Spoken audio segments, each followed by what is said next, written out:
السلام عليكم ورحمة الله وبركاته. ازيكم يا حبايبي، عاملين ايه؟ يا رب تكونوا بخير. طبعا بنبتدي الفيديو بتاعنا كالمعتاد بان احنا بنصلي على رسولنا الكريم. اللهم صل وسلم على سيدنا محمد وعلى آله وصحبه وسلم.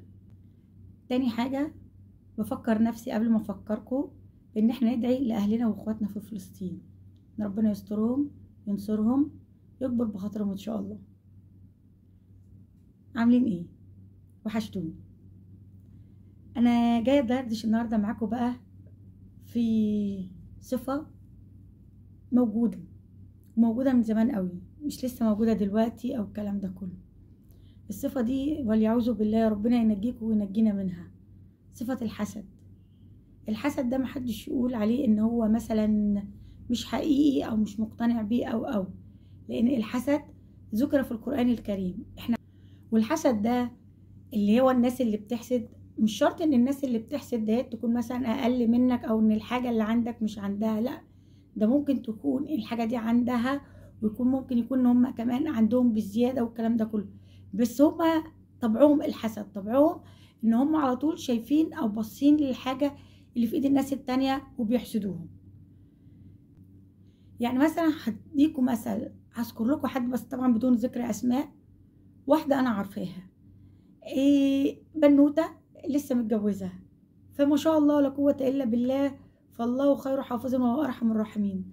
بديهي عروسة بتبقى فرحانة ومبسوطة والكلام ده كله، فكل ما كانت تروح في حتة تصور نفسها هي وزوجها وتنزل الصورة، كل ما تعمل حاجة جميلة أو يعمل لها مفاجأة أو يجيب لها أي حاجة ففرحانة من حقها إنها تفرح، فتنزل برضو صورة تكتب أنا جبت كذا أنا عملت كذا، الناس تشاركها فرحتها، أهلها أصحابها الناس كلها، لحد ما شاء الله لا قوة إلا بالله العروسة دي بقت حامل، فبقت برضو تصور وتبعت تصور وتنزل والكلام ده، وهي رايحة بقى تولد ما شاء الله عليها، يعني ربنا يدي البناتنا كلهم في بيوتهم يا رب.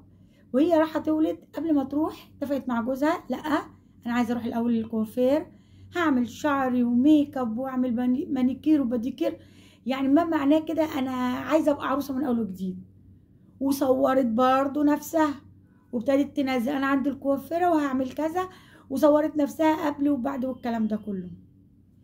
ماشي، راح خلاص اهو راح المستشفى الولاده هي وجوزها، لحد ما هي داخله الولاده ادعوا لي وتصور نفسها وتصور الاوضه مزينها لها والكلام ده كله. ولدت سيزيريان، فطبعا السيزيريان لازم تبات في المستشفى، فجوزها سابها في المستشفى وهو راجع قدر الله ما شاء فعل، العربية بتاعته ولعت بالكامل، ولعت بالكامل، بس الحمد لله ربنا نجاها. ماشي، قدر الله ما شاء فعل.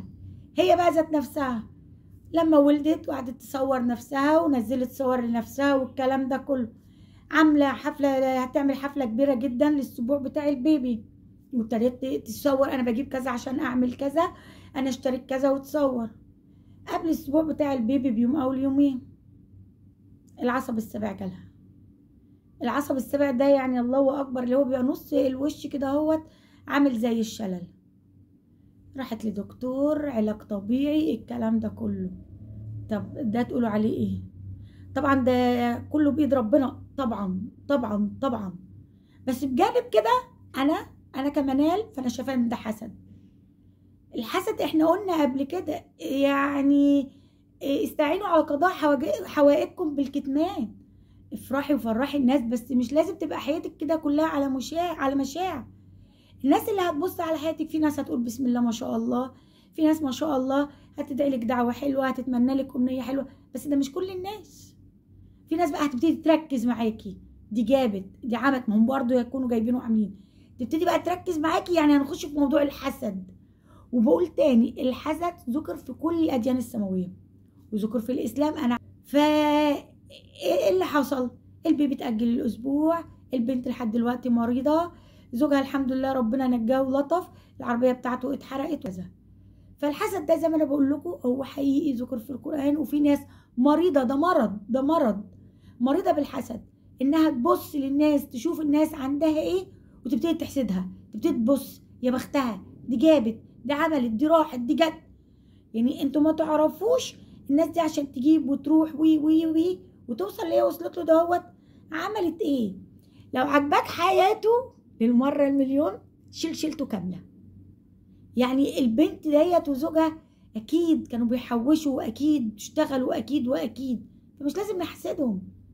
فمن فضلكم يعني دايما نردد كده على لساننا الحمد لله، بسم الله ما شاء الله، الله اكبر، الله خير حافظ وهو ارحم الراحمين. الكلام ده كله ردديها في لسانك، عودي لسانك على انك تقولي الكلام ده. ومش لازم تبقى حياتنا كلها على المشاع، مش لازم احنا جبنا في يلا، مش كل الناس هتفرح، مش لازم احنا عملنا احنا رحنا احنا جينا. ده حسد. يا ترى حد فيكم قبل كده قابله موقف عن الحسد وعمل ايه؟ وعرف الشخص اللي بيحسده ولا ما قدرش يوصل له؟ اكتبوا لي في تعليقاتكم لو حقيقي اتعرضتوا للحسد قبل كده ولا لا، وقدرتوا تواجهوا الحسد ده ازاي، وتعلمتوا ان انتوا بعد كده مش كل حاجة تقولوها ولا تنشروها ولا ان لازم يكون عندنا جزء من الخصوصية. هستنى تعليقاتكم وهستنى كلامكم، وبشكركم مرة تانية على تعليقكم وعلى متابعتكم ليا. ده بيديني حافز وبيديني تشجيع اكتر ان انا اكمل. انا جوايا حاجات كتير جدا وان شاء الله هشارككم معايا فيها. شكرا يا حبايبي، سلام عليكم.